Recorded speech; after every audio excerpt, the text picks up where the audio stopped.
This is a very short live, so we're going to talk live on what you need. And this is an interesting topic. I guess you guys are going to talk about it as well. This is Ellie Sec back. He was interviewing a guy named Sammy, in the gym where Buddy McGirt is. And Sammy, McGirt, those kinds of guys, they're of the same opinion that Terence Crawford would beat Floyd Mayweather if they would have faced each other, whether it's prime for prime or whatever.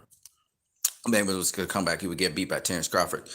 Um, I can make some arguments for Crawford. I can make some arguments for Crawford, definitely, that he possibly could beat Floyd Mayweather. I can make some arguments for him, but I'm gonna make some arguments for Mayweather, why he would beat Terence Crawford. Here's the thing. Mayweather's got a lot of championship experience. He's faced a lot of different kinds of fighters. Mayweather wouldn't go into a fight not well prepared. Mayweather's not a Kell Brook. Kell Brook is the best fighter so far that Terence Crawford, or most qualified fighter so far that Terence Crawford has faced. And Mayweather is by miles a much more experienced, much more rounded, just a much more better fighter. Doesn't make the mistakes. It's just stronger fight. Everything. He's just that much better than Kell Brook. But of course, boxing as a sport evolves. Terence Crawford can fight southpaw or orthodox, and he's got a very good killer instinct. If he gets you hurt, he tries to get you out of there.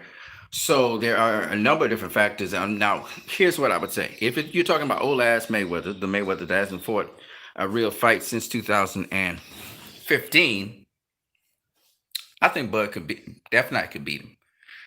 The Mayweather that's now, I think Bud has a good chance of beating him. Or even if Mayweather beats Bud, it's not going to be anything near the performances that he did, 2015 and earlier. Okay, absolutely not. You would have to employ different tactics, strategies, and fights. Now, Mayweather is, of course, a lot more experienced than Terence Crawford, so experience always plays a major key in fights at that high level. And Mayweather has a lot of those high level fights, so it will be a fight which would definitely favor Terence Crawford, the youth. The fact that Terence Crawford is also a smart fighter that he tries to test out different things, tries to figure out different things. Of course, Mayweather has a defense that offsets a lot of things when you're fighting him, so it would be a tricky fight for Terence in that respect. But yes, again, Terence, I think, would land a lot of good shots on Mayweather. Of course, he takes a lot of shots as well. He would have the reach advantage, he'd have the length advantage, he'd have the height advantage, on Mayweather. Mayweather's reaction time is a hell of a lot faster than Terence Crawford, and also he just does so many other other little things. But again, Terence has learned so much from Mayweather. You could tell applies himself like Mayweather. So, I would favor the younger guy, Terence Crawford, to beat Floyd Mayweather if Mayweather was to face Terence Crawford now. Absolutely, 100%. You know, I'd favor Terence Crawford to beat Manny Pacquiao because he's just younger. Pacquiao's crafty as well skilled. Again, those reflexes are ridiculous. He has a ridiculous quickness. But I would favor Terence Crawford to beat Manny Pacquiao, even though I wouldn't be surprised if Pacquiao beat Terence Crawford. I wouldn't be surprised if Mayweather beat Terence Crawford, because again, Terence Crawford doesn't have that experience at that high level that Pacquiao has, or Mayweather has faced, top tier guys like Mayweather or Pacquiao. So, you know, that factor, same thing with Keith Thurman. He didn't have that experience with, facing a Pacquiao. So that sort of thing, I know it would be an extremely good learning experience. And then, if Mayweather was training for Terence Crawford, obviously, he would train his ass off, really get prepared for Terence Crawford. The mistakes that, say, for instance, a Kell Brook would make, Mayweather wouldn't make those mistakes. Pacquiao has vulnerabilities as well. So Terence Crawford would probably have an easier time with Pacquiao than he would have with Mayweather, and that's saying a lot about Mayweather.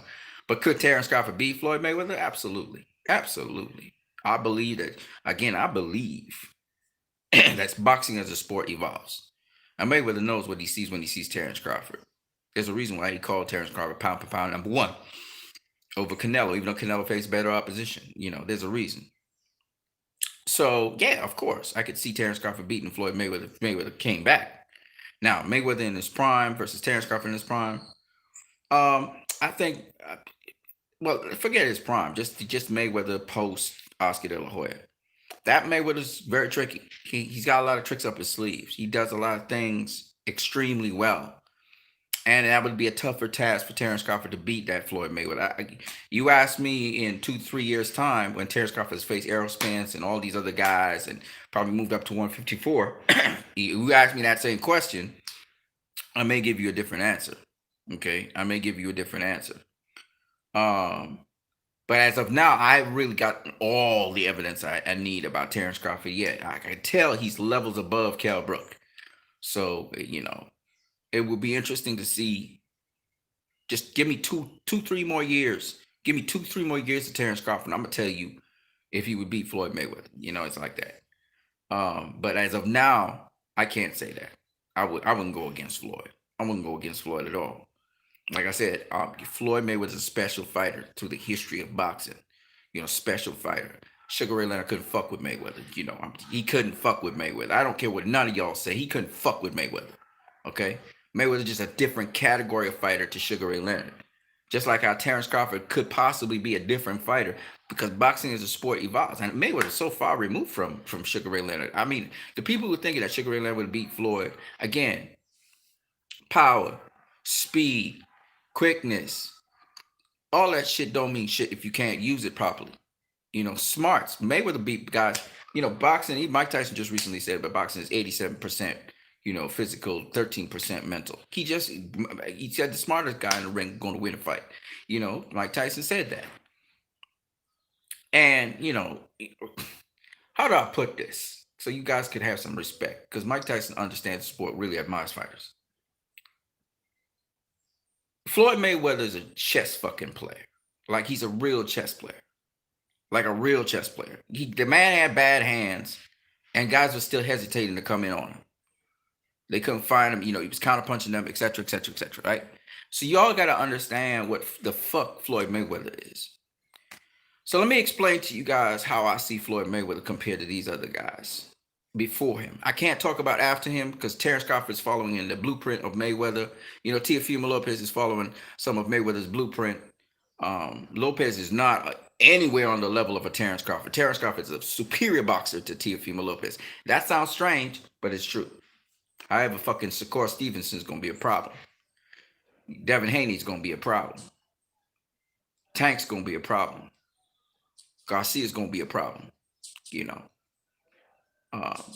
Defensively, Garcia's got really good defense.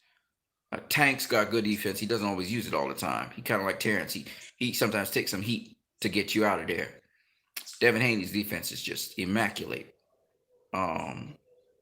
Devin Haney hardly gets touched.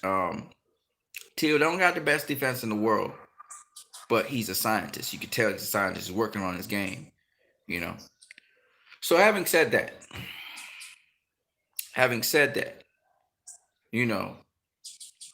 those kinds of fighters, man, those kinds of fighters are going to surpass what Mayweather has done. I love Mayweather.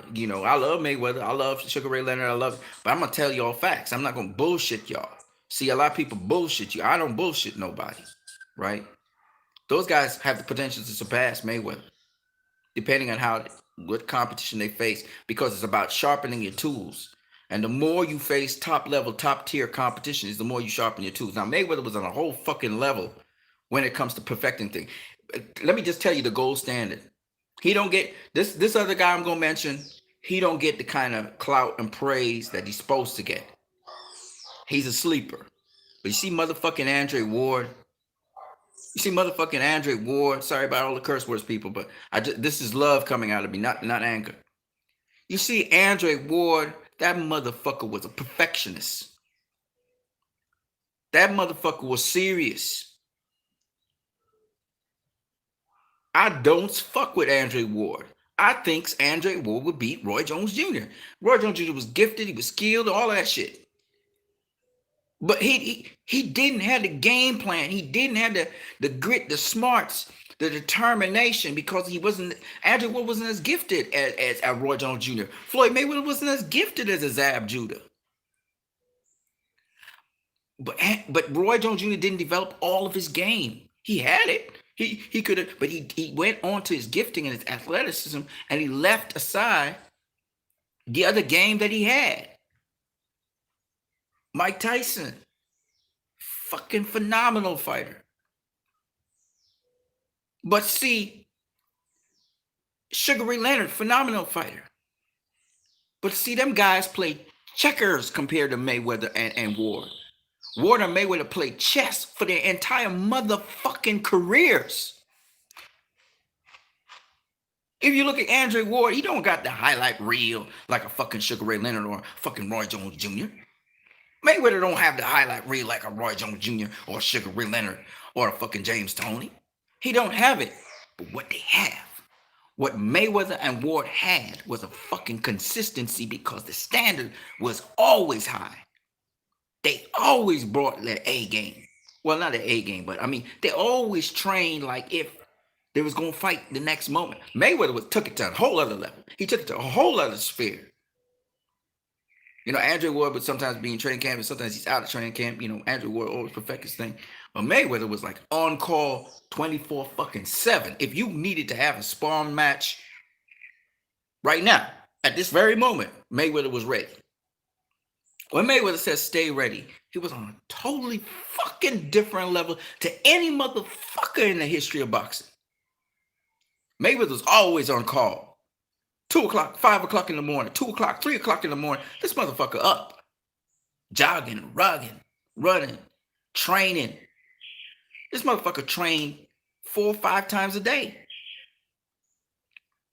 When he wasn't even fighting, he was sparring and training. This is the ethic now that these young fighters are having. There ain't no such fucking thing as a training camp. I train 24/7. Sean Porter is one of those guys. He another one, took the blueprint. His father pushed. He picked up things from Mayweather, took that blueprint and used it. That wasn't so in boxing all the time. So fuck what them old G's say. Fuck what they say. Yeah, fighters used to fight more often, no doubt about it. But you on call 24 motherfucking 7? You ready to fight in the night? You ready to fight in the morning, in the wee hours of the morning?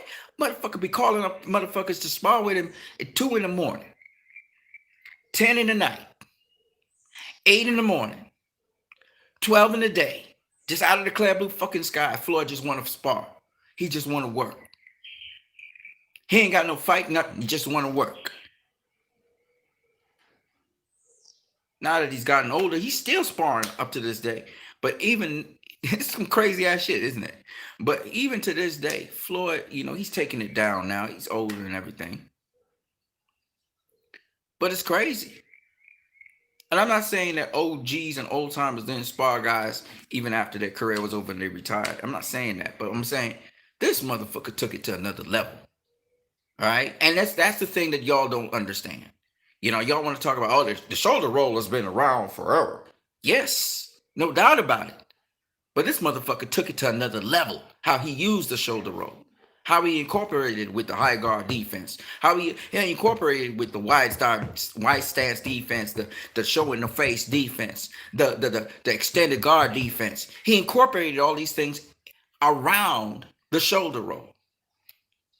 The dip down, squatting defense. The fucking Pernell Whitaker get under the punch defense, where you got to bend those fucking legs and squat under the punch. Then he incorporated with the bob and weave, the slip and slide. See, y'all don't understand what the fuck this man was doing. The levels this brother was at. And Terence Crawford, he incorporated some of those elements. And Terence Crawford took it seriously. He literally is training all the motherfucking time. Every day for the rest of his life. 3 to 4 times a day. Devin Haney, he's another guy. He trained 4 to 5 times a day. For real. That's his life. Canelo, I see Canelo now training every day. He's in the gym. Training every day. You have to be training hard every day when you don't have a fight. But you're training every day. Mayweather used to take it to the nth degree sometimes. Right? And that's things people don't know about this dude. So, okay. So work ethic. That's what Floyd brought to the game. Work ethic. The motherfucker used to outwork everybody of his era. He outworked everybody. His conditioning was ridiculous. Right? Andre Ward, perfectionist. Always working on something. Always learning something. And same thing with Mayweather. Always sharpening those tools, always trying to perfect them, always trying to be challenged by different styles, dimensions, shapes, weight classes of fighters. And that's what you got to do. You got to push yourself. And he pushed himself for 17 hard years at the very highest level. Now, I'm not saying, like I said before, boxing as a sport evolves, and these younger fighters are adopting some of that. They're taking that and they're adding their tools to the toolbar. Shakur Stevenson's ahead of the curve. Devin Haney's ahead of the curve. Teofimo Lopez is applying himself the same way, so he's always going to be ahead of the curve, always making his weight, etc. Them boys are ahead of the curve. Gervonta Davis is behind the curve. Gervonta Davis is behind the curve. Okay, if you guys like what I'm breaking down to you guys, smash the like button. So I'm not gonna say that Terence Crawford wouldn't beat Floyd Mayweather in his prime or even uh, out of his prime. Okay, I wouldn't say that categorically, but I'd favor Floyd Mayweather in his prime, or I favor Floyd Mayweather as of now. As of now, listen to me carefully, because I don't want to be premature on things. As of now, I favor Floyd Mayweather to beat Terence Crawford. As of now, I favor Floyd Mayweather post Oscar De La Hoya to beat Terence Crawford, because he's got a lot of nuance, he's got a lot of tools, he's got a lot of things that he does, you know. And I just think that Terence has still got some experience to get. He's got some experience to get in the game as he's stepping up in competition. Kell Brook was a very good step up, and he passed that with flying colors. He said that Kell Brook not on my level. That's basically the statement he made with a check hook. You know what I'm saying? Kell Brook just wasn't on his level. So let's see what his level looked like when he faced guys like Danny Garcia, because he thinks Danny Garcia is a good challenge. You can't check hook Danny Garcia and knock him out. You ain't fucking knocking out Danny Garcia. Nobody's knocking out Danny Garcia. Nobody. If Keith Thurman couldn't knock him out, ain't nobody at welterweight knocking out Danny Garcia. Period. Okay. And I don't think Terence Crawford could knock out Errol Spence either. So let's see how Terence Crawford will fare against those guys. Now you got to understand, those guys are a different breed to the guys that Floyd faced. See, what people need to understand is boxing as a sport evolves. So the fighters are not getting worse, they're getting better, because they have all of this archive of people to look at. And even Errol Spence himself admitted that Pretty Boy Floyd would beat the ass off of Sugar Ray Leonard. I'm saying Money Mayweather would school Sugar Ray Leonard. I'm saying he would school him. He would school his ass. Okay? Pretty Boy actually has a greater chance of being beaten by Sugar Ray Leonard than Money May. Money May play chess. Those motherfuckers play checkers. They play checkers. They don't play chess. Sorry about the cursing, but I don't mean it in a bad way. Okay? They play checkers compared to what Floyd played. Okay? Because he's so removed from them. It's like Mike Tyson was closer to Floyd's time than Sugar Ray Leonard. Sugar Ray Leonard's time was since the fucking 80s, man.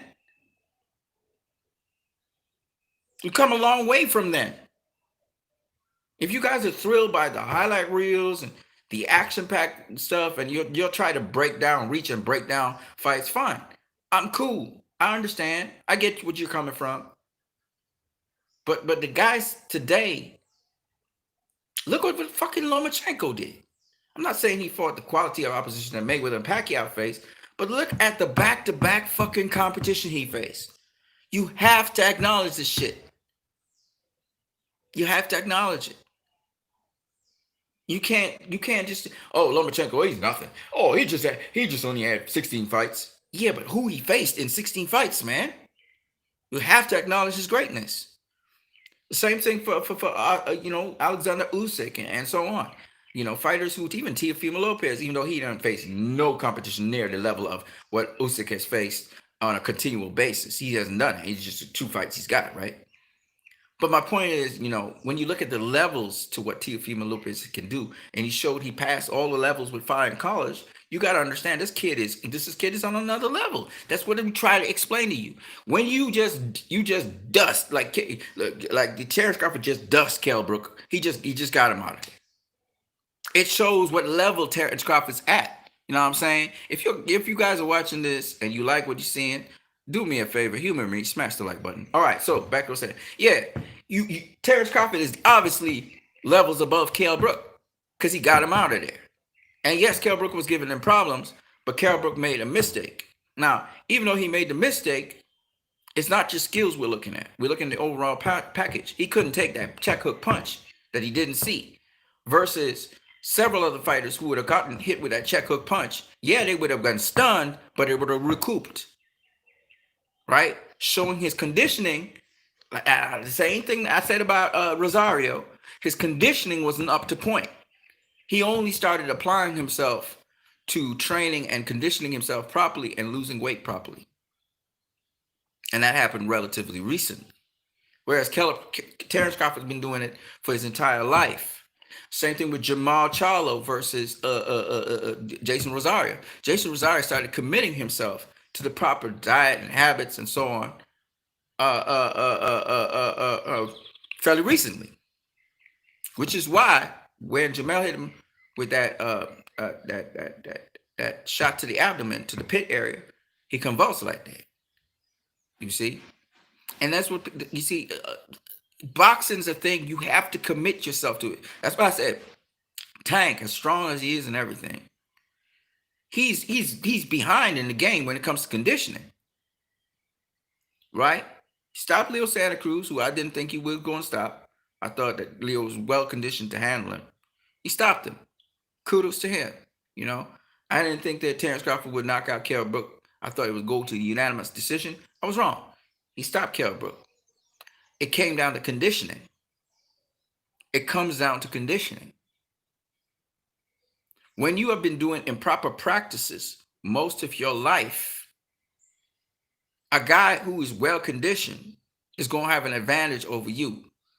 Marvin Hagler was a well conditioned athlete. You know, Sugar Ray Leonard wasn't as well conditioned as Marvin Hagler. Which is why Sugar Ray Leonard at the end of the fight was huffing and puffing and he could barely stand up because the body punches of Hagler, whereas Hagler could take Leonard's body punches and Hagler was slowing down because Leonard was hitting him with the body shots, but whereas Hagler could take it, Leonard couldn't take Hagler's body shots as well. Understand? Conditioning. Hagler could have gone another 50. He could have gone another 15 rounds, whereas Leonard couldn't. That's why Leonard wanted to do it. It's a 12-round bout instead of 15-round bout. Let's keep it moving. So the point behind it is I'm giving you guys facts. I'm giving you guys what makes boxing what it is. You know, so I could see Terence Crawford, who, imbibes and embraces the same similar things that Mayweather imbibes and embraces. I could see Terence Crawford, giving Floyd a run for his money post Oscar De La Hoya time. And Pretty Boy Floyd, even though I think Pretty Boy Floyd he had more tools, he had more power, he had more pop, he had better hands. Pretty Boy Floyd against Terence Crawford would have been a totally different story, but nonetheless, I would say that remember Pretty Boy Floyd never wasn't really. We saw a little bit of Pretty Boy Floyd at welterweight, a little bit of him. We saw him against Sean Bay Mitchell. We had shadows and glimpses of him against Ricky Hatton. He was no longer Pretty Boy Floyd. Money Mayweather when he faced Ricky Hatton, but we had glimpses of Pretty Boy Floyd because Pretty Boy Floyd used to throw a lot of combinations. Was very accurate in his combination throwing. I think if Floyd had that power, he would be better than Terence Crawford is today. Terence Crawford still got the power. He could still use his hands. You know what I'm saying? So Crawford, actually he's not as I wouldn't consider him as sharp as Pretty Boy Floyd. And Pretty Boy Floyd didn't get tagged up as much as Terence Crawford got tagged up. But then again, we got to look at what the competition that Pretty Boy Floyd had. If you look at what Terence Crawford has had in his career so far, I mean, he never faced pound for pound number one fighter in the world, or he never faced a number one fighter in any division he was in. But whereas Pretty Boy Floyd did. Actually, Pretty Boy was pound for pound number one in the world, just like Terence Crawford is now thought of as pound for pound number one in the world. So I think Terence Crawford is where Pretty Boy Floyd is right now. And I think if Terence Crawford moves away from Bob Arum, I think that this is the time for him to do so, because I really truly believe that he's He's Pretty Boy Floyd again. This is sort of like a Pretty Boy Floyd changing persona and probably going Money Mayweather styling. I think Terence Crawford's at that crossroads right now. He just needs that big fight to plateau him off and become that Money Mayweather kind of like guy. He won't behave like Money Mayweather, even though he's more outspoken. I see Terence Crawford more outspoken. We're getting more stuff on him, and if he could put himself out there a little bit more and become a little bit more commercial, because the difference between Andre Ward and Floyd Mayweather was Floyd Mayweather had a really great marketing campaign. He knew how to market himself, and that put him in a position to be able to get to Oscar De La Hoya, to get to be the cash cow of boxing. Whereas Andre Ward never had that opportunity to become the cash cow, and he never put himself out there enough and marketed himself. See, Michael Jordan was marketed with a brand name. Remember, this is prize fighting. This is business. Boxing is a business. So you have to treat it like a business. You have to market yourself a certain sort of way. And whatever marketing it is, you don't have to be like Floyd was, outlandish and stuff, but you need to market yourself. You need to put a brand out there. You got to put something still in. Showtime Shawn Porter right now. He got a podcast going. Showtime Shawn Porter dresses a certain way. He's marketing himself a certain way. And this is the thing that Terence Crawford has to find a way to do. Otherwise, if he's dependent on Bob Arum to do everything for him, even though Bob Arum is a promoter and he's supposed to do his job of promoting Terence Crawford, he does a lousy job of doing because he does not know how to promote Terence Crawford.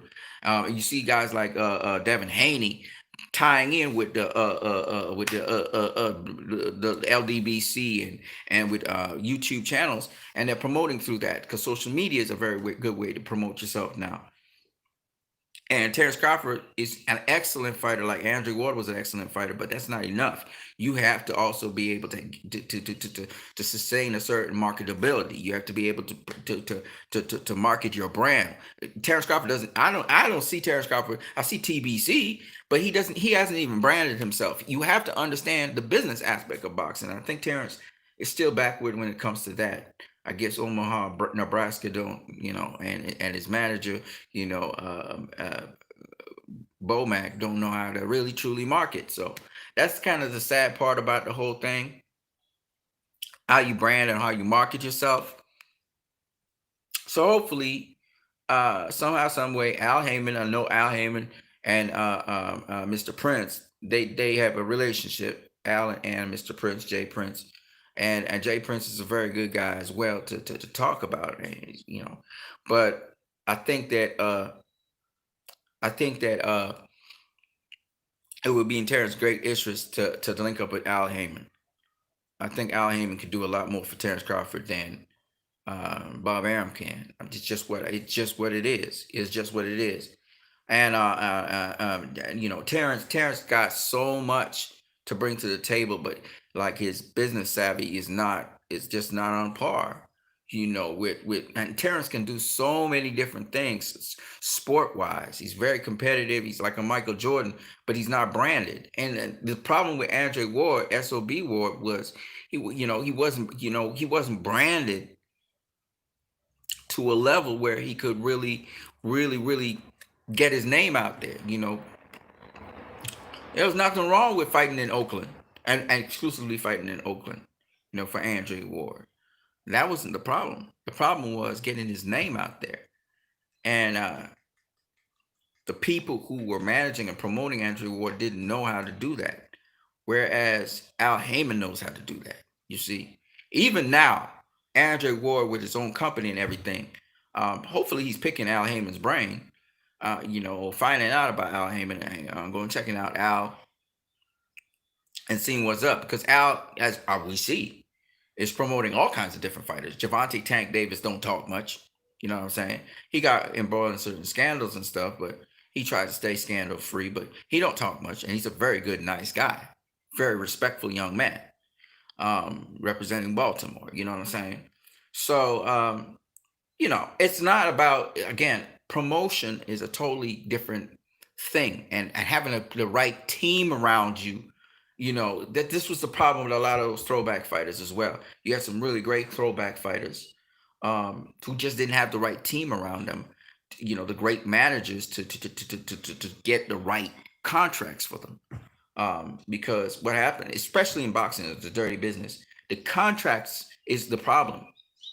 You see, making sure you have the right stipulations. And Floyd Mayweather's team that was around him was protecting him. from a lot of unnecessary problems. So when he made a fight with a guy, he was able to negotiate the right type of contract with that person. So that person wouldn't end up in some sort of unfair uh in a fight in which uh uh uh uh, uh somebody had an unfair advantage on him.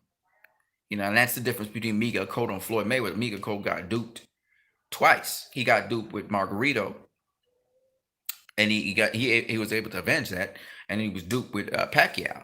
He went for the money. He thought he could make the weight, and that was just not the ideal situation for him, and he learned from that experience.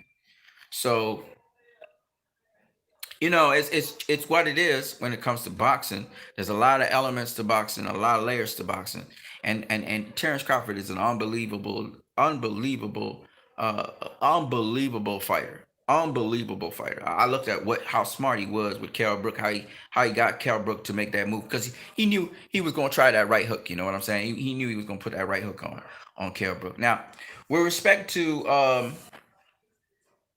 Manny Pacquiao, because this conversation's, I find myself on social media talking about Pacquiao and Mayweather sometimes. Okay, and on social media, Pacquiao is the reason why Mayweather's legacy has been tarnished some.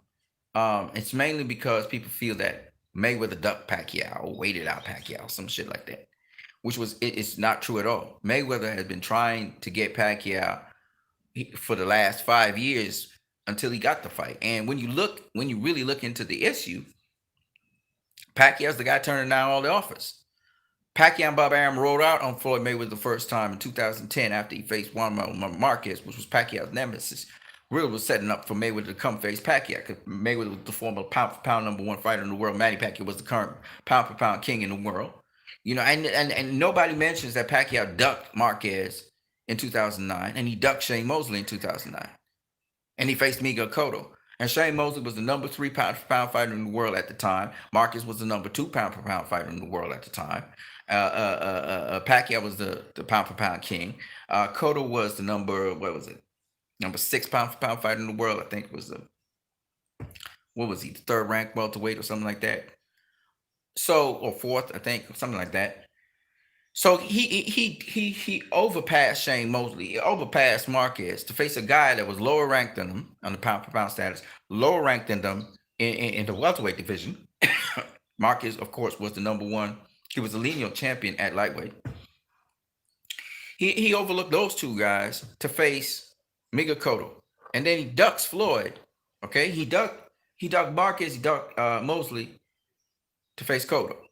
He ducks Floyd to face Clotty. He ducks Floyd, I said, to face Clotty. Floyd was now the #2 pound-for-pound fighter in the world after beating Marquez, and he was also the number 2 welterweight in the world, or #3 welterweight in the world. I can't remember which one. Behind Mosley, right? And Pacquiao ducks Floyd to face the #5 or #6 welterweight in the world, which was Joshua Clotty. It was a duck. Okay, he ducked him. But yet, people give Pacquiao credit because he's saying, "Oh, Floyd, he came with unreasonable laws about random blood and urine testing. The same laws that you accepted in 2015, the same laws that you was suddenly a proponent for after you got knocked the fuck out by Marquez. I mean, come on now, and none of this makes damn sense. Floyd's legacy was ruined by Pacquiao, and the Pactards that support him. To this day, Pacquiao's benefiting from Floyd. Floyd got Pacquiao to get out of his agreement with Bob Arum and join Al Heyman. Even the guy who's the president of his vice president of his promotional company right now, MP Promotions, is a guy that Floyd Mayweather worked with. It's crazy. And it's Mayweather's promoting of fighters like Keith Thurman and those guys. Why Pacquiao is able to make fights with them, because it's under Mayweather's promotional banner now that Pacquiao's working. It's like a Golden Boy. Floyd Mayweather's promotion was working through Golden Boy. Now MP Promotions is working through Mayweather Promotions. to get these fights off. Al Heyman's the manager. Man, it's crazy, man. So it's crazy how people will esteem Pacquiao above Mayweather as this guy who faced everybody when he's the guy that was ducking fighters. When Mayweather wasn't ducking and dodging nobody, and people will bring up Winky Wright, but Winky Wright was a middleweight at the time. Mayweather was a super. It was a super lightweight at the time when he tried to make that fight with Winky Wright. He also tried to make a fight with Demarcus with Corey Spinks, and that fell through. So I mean, he tried to make certain fights with certain fighters, okay, but they just didn't. They didn't. The money wasn't there, or sometimes people demanded that he had another fight, so he had to fight somebody else. But my point anyway, at the end of the day, is this: say what you want about Mayweather, you cannot deny he faced the very best. My thing is Crawford right now is in a position where he may have access to facing the best, but I'm hoping before 2021, maybe in the spring of 2021 or the summer or the fall of 2021, he would be facing Terence Crawford. Unfortunately, Bob Arum will have to be in that picture unless Terence Crawford can buy out of his contract with Bob Arum and be on his way. Because Bob Arum was already showing that he's not interested in Terence Crawford. Like he has too many other stars. He's not really interested in Terence Crawford. So he's ready to just get rid of Terence Crawford. And he's talking to that effect. Something that the LDBC had been saying for the longest while. It's very true. Bob Arum never was interested in Terence Crawford. He doesn't know how to promote Terence Crawford. He does not know how to deal with Terence Crawford. He knows how to deal with. And don't tell me you lost money in Terence Crawford. That's bullshit. Tyson Fury had $100 million deal. You was pushing Lomachenko like it was the second coming. So don't tell me about Terence Crawford losing you money. That's bullshit. You was never going to invest no money in Terence Crawford. And I don't know why Terence Crawford renewed his contract with Bob Arum. I don't know why. He should have just jumped into the fray. He'd have done had those fights already. So anyway, back to what I was saying. So Terence Crawford, anyway, he can be fair. Now I'm still trying to explain to people. Errol Spence is a new breed fighter. Not new breed, sorry. Not. He's a different generation of fighter to Floyd Mayweather. See, Terence Crawford, Errol Spence, if you look at the work that Errol Spence puts into, shout out to Chuck Distance. Crawford suffered from a low push by Tough Stank. Yo, for real, man. They done this kid in. They done this kid in. He's already what? He's almost 33 years in. It ain't right, man. It ain't right what Top Rank did him. they done him in. You know that. We were seeing it from a mile away. Terence wasn't picking it up because I guess again, Boom Mac. He ain't really business savvy. He a trainer. You know what I mean? He not business savvy. Terence Crawford should have done been branded. Should have done had his own brand. You know what I mean? TBC should have been running things. He should have been with the PBC. He should have been tearing up shit. Stirring up shit up in there. Win, lose, or draw. You know what I'm saying? It is what it is. You know what I'm saying? It is what it is. You know. I hope that Terence Crawford will start looking at the LDBC and using it, using various media. You know, I know he have to train every day. I know he's a family guy, but get somebody, hire somebody to do your social media for you. Hire somebody, pay somebody to do that to get you plugged in. Pay somebody, brand yourself. Make sure you brand it and shit. You got to get that business going. That's what Andrew Ward fell short with. Andrew Ward was a hell of a fighter. In a certain respect, he was a more winning fighter than Floyd Mayweather because since the amateurs, this ninja hadn't lost a fucking fight. I mean, come on now. Andrew Ward, you know, I can't talk enough praises for Andrew Ward. Fuck those people who say he was born. Hell of a fighter. You know what I'm saying? Inside fighter, outside fighter. You know, he had better inside game than Floyd Mayweather. You know what I'm saying? And Floyd Mayweather had great inside game as well. You know, I mean, god damn, Andrew Ward never got the credit that he deserved in boxing. And it's sad because this motherfucker did it. You know what I mean? He done it. You know, he done it. And when HBO was praying for his downfall with Sergey Kovalev, Andrew pulled it through twice. You know, the motherfucker was bad. All right? I don't care what nobody. And with bad knees, come on now. Somebody preach to me. Bad knees this motherfucker had. Rotator cuff injuries. Okay, Mayweather the same thing. Bad Mayweather didn't have bad knees, but he had messed up arms and messed up hands, and that motherfucker still pulled through. You know what I'm saying? Nobody talks about this shit. Nobody talks about this shit. How do you be beating guys, 19 pounds heavier than you, 10 pounds heavier than you, 8 pounds heavier than you? We're talking killers, straight guys that they knock out people. That's what they do. They knock out people, right? You fighting Canelo with messed up hands and messed up arms? And you still winning? And you the small dude? Ah, please, man. People tripping, man. People tripping. And Floyd couldn't handle Sugar Ray Leonard. Fuck out of here with that shit. Shit. He might have even been able to take on Marvin Hagler, even though Marvin Hagler wasn't in his weight class. But let's just say Marvin Hagler was a modern day welterweight. Marvin Hagler walk around 160, 162, 163, right? The modern welterweight today walks around, walks around that weight, right? So fucking Marvin Hagler, he wouldn't be able to touch fucking Floyd. Fuck it, man. Fuck Floyd. Pernell Whitaker. Them guys can't fuck with Pernell Whitaker. Ain't nobody beat Pernell Whitaker. Nobody. Sugar Ray Leonard ain't touching. He ain't touching Whitaker. He's not touching him. Shit. He's not touching. Fuck it. Forget Pernell Whitaker. Mike McCallum. Sugar Ray Leonard was he wouldn't fuck with Mike McCallum at 154. He would not fuck with Mike McCallum. Can't fuck with Mike. Fuck it. Forget Mike McCallum. Charlie Burley. I gotta go way back in time now. I'm gonna go Sugar Ray Robinson's time. Leonard couldn't fuck with Charlie Burley. He couldn't fuck with Charlie Burley. He could fuck with Sugar Ray Robinson. Leonard would beat Sugar Ray Robinson. I have my reasons. Shorter chopping shots, quicker hands, smarter in how he approached fights. Sugar Ray Robinson used more of his brawl and his power. I mean, Leonard was still engaged. He'd probably get dropped by Sugar Ray Robinson, actually. But I think Leonard would beat Sugar Ray Robinson. But he's not fucking with Charlie Burley.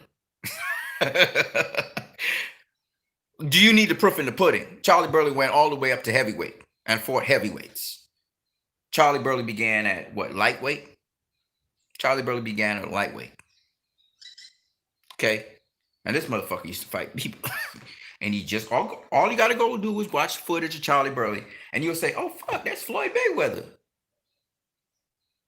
That's Floyd Mayweather. Yeah, that's Floyd Mayweather's great-great-grandfather. That's Andre Ward's great-great-grandfather. Ain't nobody fuck with Charlie Burley. Everybody knows that.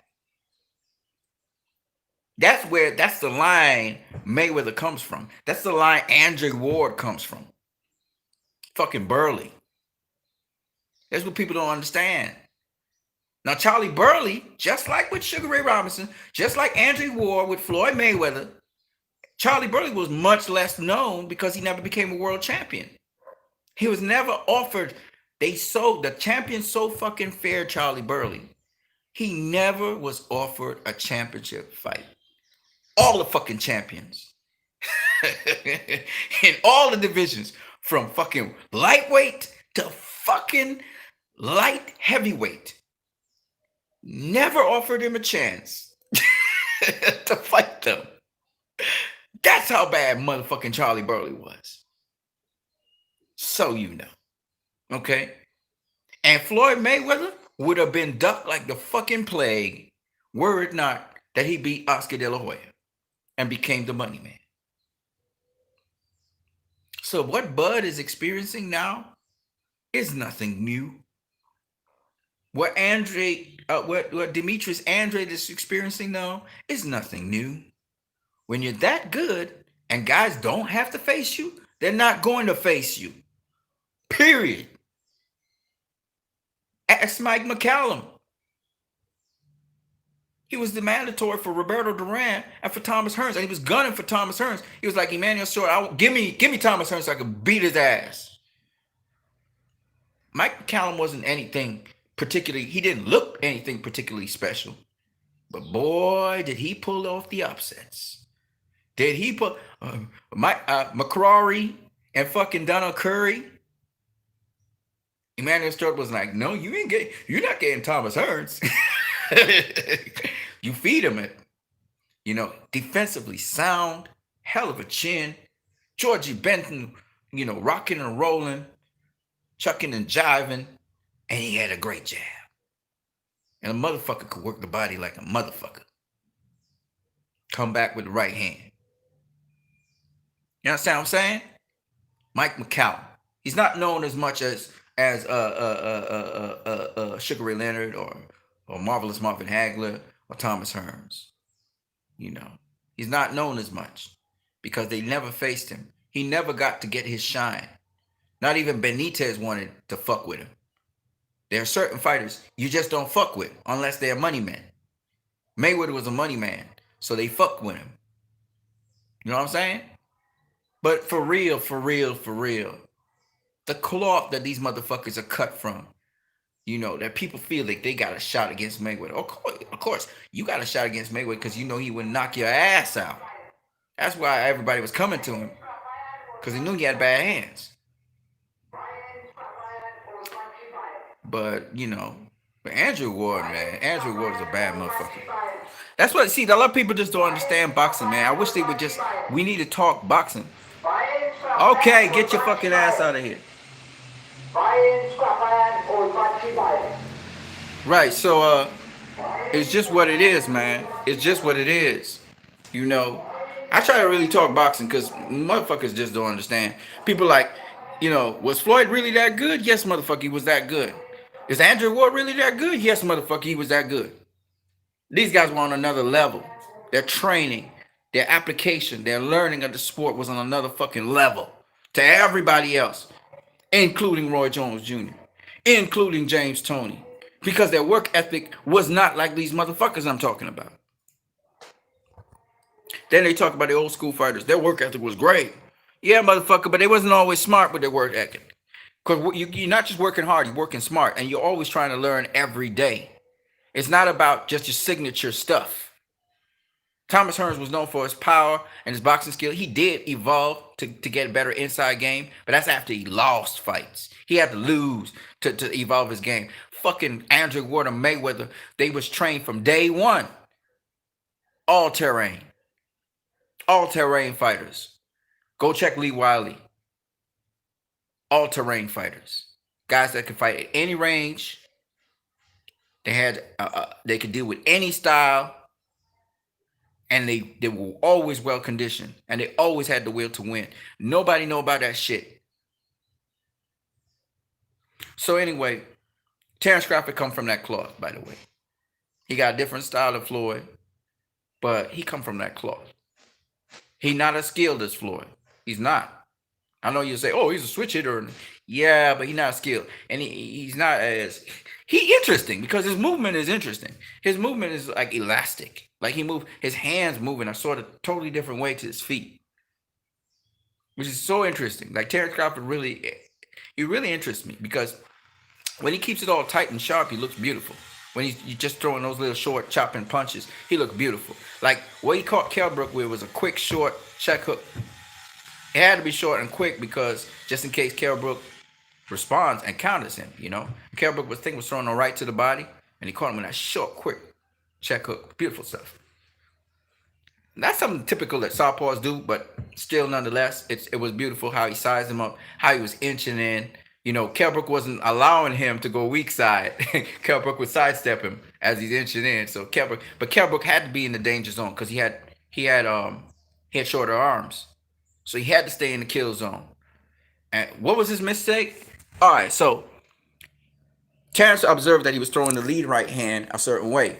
Terence had taken away his jab somewhat, even though Kell was still throwing the jab. But what happened was, it's a thinking man sport. And Terence, he's real sharp. He's picking up everything.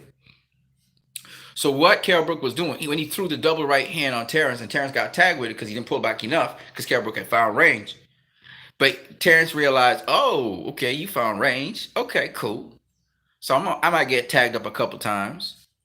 But in the meantime, Terence is inching in on him. He's actually closing in range. And since Kell Brook think he's very comfortable hitting Terence Crawford. He's not realizing that Terence Crawford's inching in on him. Terence Crawford got the reach advantage. Terence Crawford knows this. Now he just have to, in the fight now, he has to make that adjustment in the fight to make sure it's reach. So he feinted first of all the right hook. Then he tried to throw the right hook, right? And I think he caught Kell Brook, but he caught him too far off with a right hook in the fourth round. He threw the right hook. He caught him, but he didn't catch him right. And then the second time when Kell Brook was coming in, he countered him with a just quick check right hook. Boom. Quick as Kell Brook was coming in. He just quickly caught him with a check right hook. Quick, and he pulled it back. And it's the quickness of the shot. And Kell Brook, of course, wasn't expecting it at all, and didn't observe that Terence had thrown a right hook before. He tried to throw. What happened was, as Kell was throwing the right hand, he would throw the right hook and try and pivot off, right? So he didn't notice that, Terence threw that quick right hook, and of course the quick right hook, and he tried to get back in position immediately because he realized that Kell was a good counterpuncher, and he stunned Kell. And when he saw he stunned Kell, it was like he jumped on him one time. You know what I'm saying? So beautiful stuff, beautiful stuff. He was trying different things. I could see Terence was trying different things just to see what would work with Kell.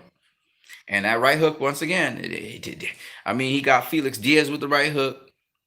Gamboa, he actually switched in stance and then caught him with the right hook.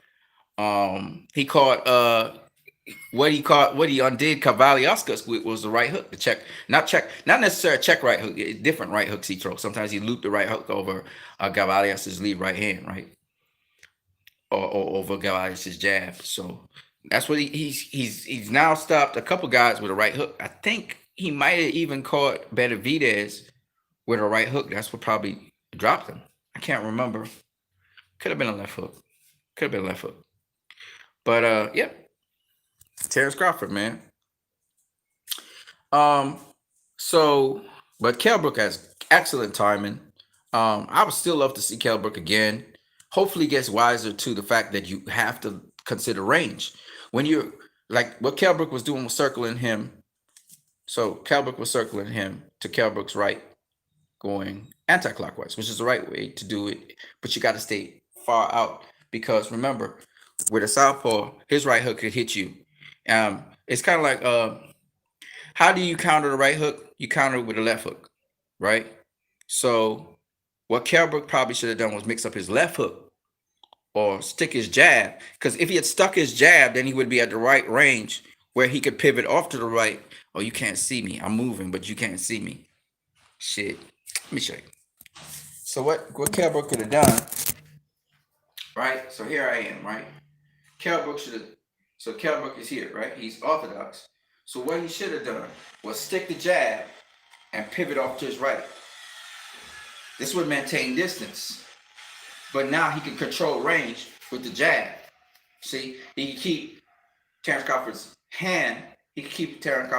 hands at home. And just in case, because Terence Crawford might come back with a jab, he can snap back this way. So that's what Kell Brook didn't do. Because he got the right hand happy because he was getting success landing in the right hand. So he was so busy getting success right there, he didn't realize that Terence Crawford had lead foot dominance on him. He didn't realize Terence Crawford had sidestepped him because he was coming this way. So he wasn't too worried about that. Now understand that Terence Crawford just closed the distance on him. And that's where when so here I am, right? Right? So what I do, I'm Kell Brook, boom, boom, shoot the right hand, right? While I'm shooting the right hand, what's he doing? Right? Terence Crawford in the southpaw stance. You just shot your right hand right here. You're coming right here. But you're not at the perfect angle because I just stepped in. And boom. See? I'm going to show you again. Nice and quick. Boom. See? Nice and quick. So what happens is, right? I'm here. I come here. I get my angle. Shoot. Right? I'm shooting the right hand. Right? But as I'm shooting the right hand, he hits me with the check hook. Boom. on my chin, I'm gone. So that's what happened. You understand? So that's the thing with boxing. See, the thing with boxing is uh, what Kell Brook got too greedy. See, what you control him with the jab first. So I'm here, southpaw, orthodox. So his right hand is here where my left hand is. So I get to control him to ensure he don't get off that right hand. Right? I control him just to make sure I'm keeping a certain distance here so his left hand can't hit me. Then I got to use my speed and quickness now, right? Off of the jab, make sure he keep his hand at home. Watch to see if he can counter me. And I touch him with the jab again. And what Terence will do is catch the jab. He'll be catching the jab. That's what he has to do. He has to catch the jab. So if I'm a southpaw, I'm catching your jab as you coming. Right here. Right here. Because I want to go over. I want to loop over. Right? So you I just want to see what your timing is. See? So I could hook over the jab. Now what you could do is hook over my jab, or hook over my hook, or hook under my hook. You know what I'm saying? So there's all kinds of little things you can do with the lead hand. Right? See? So yeah. So that was what was going on. And at a certain point in time when Terence was going when Southpaw, they was doing the battle of the lead hands. Right? Y'all saw that, right? It's a game up here. Now I'm not saying everything's kind of on autopilot. What I mean by that is it's what works. So it's not something where I'm thinking about every single step of the way. I'm doing things and my mind's processing. It's kind of like playing piano or whatever. I can tell you what I'm doing, right? But I'm not going to break down every single step. It's like I know what I'm doing. I'm doing it. It's like walking. It's like saying, "Oh, I want to go in this direction." And I just start walking that way. Well, it's the same thing with fighting, right? So, anyways, I was just breaking it down, but that obviously you can't learn it. It's something you do as it's happening. Okay, I'm just describing it. That's all I'm doing. But that's not. They're not thinking like that when they're in the ring. Okay, so but they know exactly what happened. Uh they know what's going on. All right. So why I say that was brilliant by Terrence, because it looked like he was losing those early rounds. But really, kind of like what Javante was doing to Leo, he was getting the counter puncher. He realized that the counter puncher was sitting back waiting on him to do something so that he could counter it. So Terrence had to get the counter puncher to want to punch him.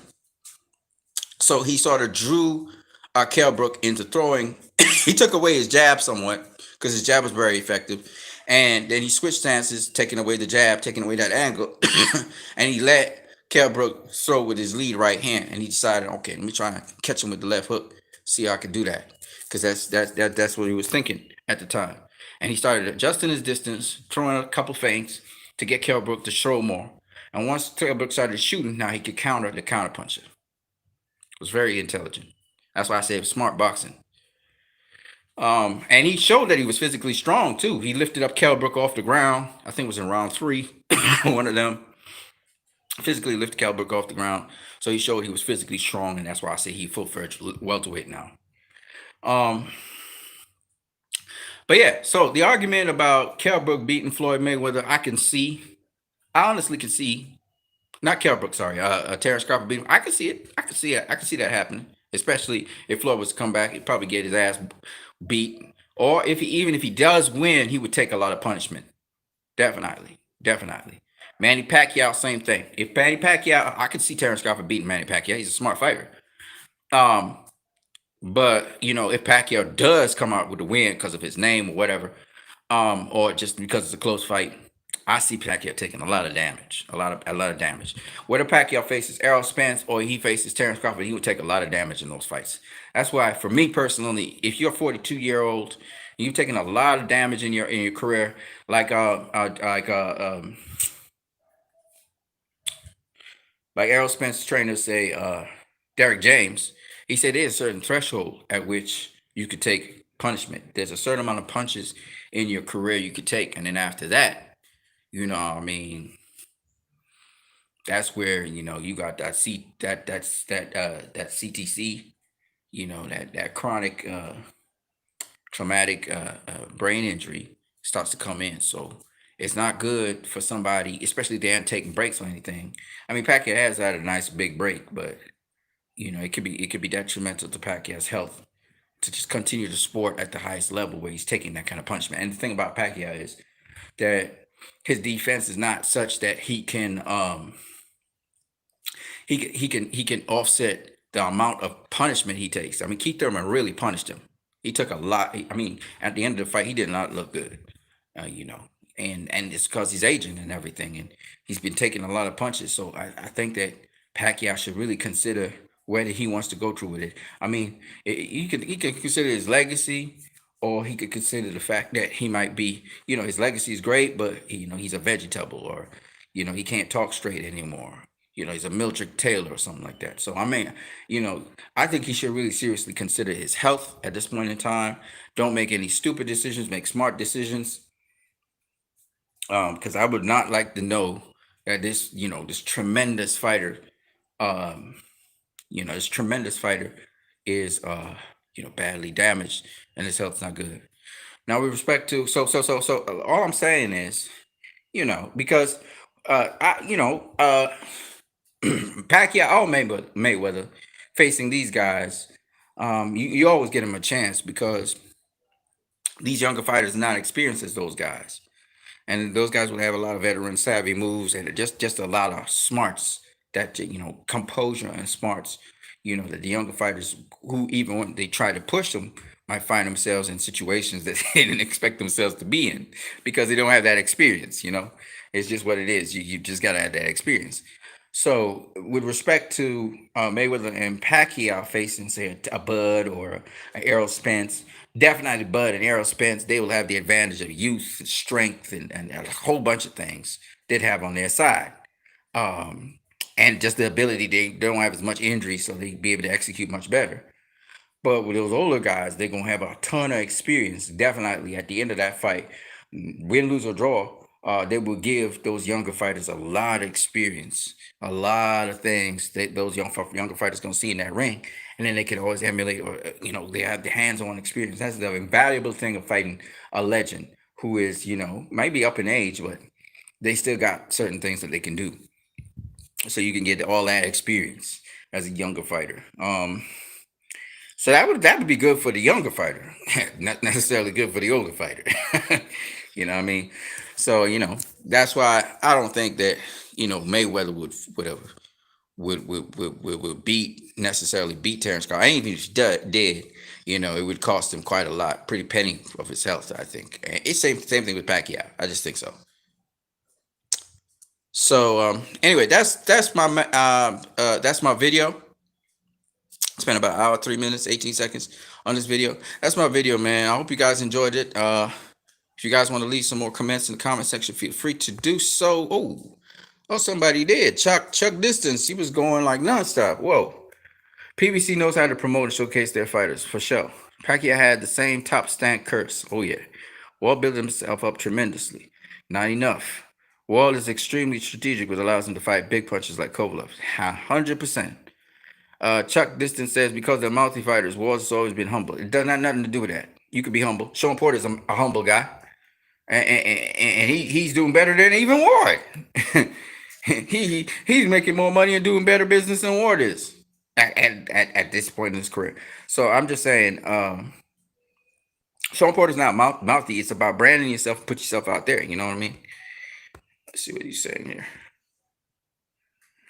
Crawford pretty humble too. I like Crawford. I like Crawford a lot. He does a lot of good things for the community. He's very competitive. He's just a competitive dude. I love it. I love him. I love him. I think he could do a lot for boxing, but they need to brand him. They need to do proper business with him. Even Danny Garcia earns more money than Terence. Chuck Diston says human evolution makes this argument unfair. The gloves are smaller than. Imagine a modern day middleweight with lighter gloves. There would be too many deaths in the ring. True, true. That's true as well. Yep, I agree. Black Murderers Row was underrated. Look who came out of Black Murderers Row. Chuck Distance. We had Ezra Charles came out of Murderers Row, right? We had Archie Moore come out of Murderers Row. What did they become? World champions, right? Long reigning world champions. And Ezra Charles was arguably one of the greatest light heavyweights of all time, and yet he couldn't get a light heavyweight championship fight, right? Beat lightweight heavyweight champions, former and future, but he couldn't get even one what that was a champion at the time, and he still couldn't get a championship fight. This is how tough it was. You know what I mean? Nobody gave him a shot. I'm telling you, man, ducked by many. I'm saying, gotta head back to work. Peace and blessings, bro. Yes, sir. Yes, sir. So, yeah, people. Um, I just hope that you guys have a good day, a good week, etc.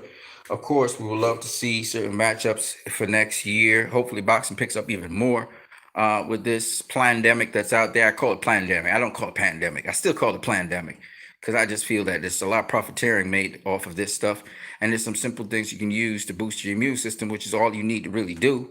And you're good to go. You know what I mean? But you know how it is. All right, peoples. I'm out of here. What you need in the building. That's my 2 cents on Crawford versus Mayweather. Who would win? I heard different people say that Crawford would definitely would beat Mayweather. I've heard there's a guy actually who Uncle Robert. Shout out to Uncle Robert who thought that Crawford would beat Mayweather, but his reasoning is kind of weak. I don't agree with him at all based on his reasoning, but otherwise, I could see it happening because, like I said before, boxing as a sport evolves. So I don't see that as a problem really, but I don't think he would beat him at this point in time, mainly because of the competition he's faced so far does not prove that yet. But I'm pretty sure 2 to 3 years time we will be talking a different story. I'm gonna catch you guys later. What you need in the building. Peace.